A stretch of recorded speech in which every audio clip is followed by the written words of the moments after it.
গ্রীষ্মের তীব্র শুষ্ক আবহাওয়ায় অগ্নিপ্রবণ হয়ে উঠেছে রাজ্যের বিভিন্ন বনাঞ্চল। এই প্রেক্ষাপটে বন সংরক্ষণ ও অগ্নিকাণ্ড প্রতিরোধে প্রশাসনের পক্ষ থেকে জোরদার করা হয়েছে সচেতনতামূলক কর্মসূচি ও প্রশিক্ষণ শিবির। বিশেষজ্ঞদের মতে গ্রীষ্মকালে আর্দ্রতার মাত্রা কমে যাওয়া, শুকনো পাতা ও ঝোপঝাড়ের স্তূপ জমে থাকা এবং উচ্চ তাপমাত্রা, এই তিনটি উপাদান বন অগ্নিকাণ্ডের ঝুঁকি বাড়িয়ে দেয় বহুগুণ। এর সঙ্গে যুক্ত হয় মানব সৃষ্ট অসাবধানতা, জ্বলন্ত বিড়ি সিগারেট ফেলে দেওয়া, বনাঞ্চলের পাশে রান্নার আগুন জ্বালানো বা ইচ্ছাকৃতভাবে শুকনো পাতা পোড়ানো। এসব থেকেই বহু সূত্রপাত ঘটে অগ্নিকাণ্ডের। পরিসংখ্যানগতভাবে দেখা যায় অধিকাংশ বন অগ্নিকাণ্ডই প্রাকৃতিক নয়, বরং মানুষের অসচেতনতার ফলে প্রশাসনের সচেতনতা অভিযানে মূলত জোর দেওয়া হচ্ছে আচরণগত পরিবর্তনের ওপরেই। আগুন লাগার সম্ভাব্য কারণ, প্রাথমিক সতর্কতা ব্যবস্থা, আগুন ছড়িয়ে পড়ার গতিবিধি এবং দ্রুত নিয়ন্ত্রণের কৌশল নিয়ে হাতে কলমে প্রশিক্ষণ দেওয়া হচ্ছে বিভিন্ন এলাকায় আয়োজিত শিবিরগুলিতে।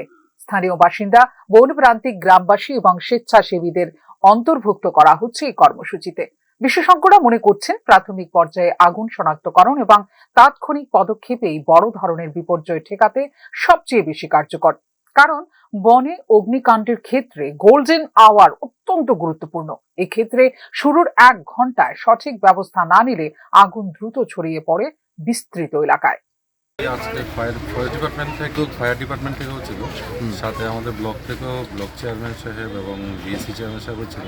আমাদের এই আজকে সচেতনমূলক অনুষ্ঠানটার মেন উদ্দেশ্য এটাই, যাতে এই যে শুকনার যে সময়টা, এটাতে যাতে আগুন যদি লাগে, যাতে মানুষের মধ্যে যে সেই সচেতনতা থাকে যে সঠিক সময়ে খবর দেওয়া এবং সঠিক তৎপরতার সাথে সেই আগুনকে নিভানোর প্রচেষ্টা, সেটা যাতে আমাদের মধ্যে কোনো খামতি না থাকে এবং সবাই যাতে না ঘাবড়ায়, যে আর আগুনটা যাতে যত দ্রুত সম্ভব নিয়ন্ত্রণ করা, যেটার একটু প্রচেষ্টা এবং প্রণালী সেই আমাদের সবার মধ্যে একটু তৈরি করা, এটাই আমাদের মেন উদ্দেশ্য ছিল আজকের অনুষ্ঠান।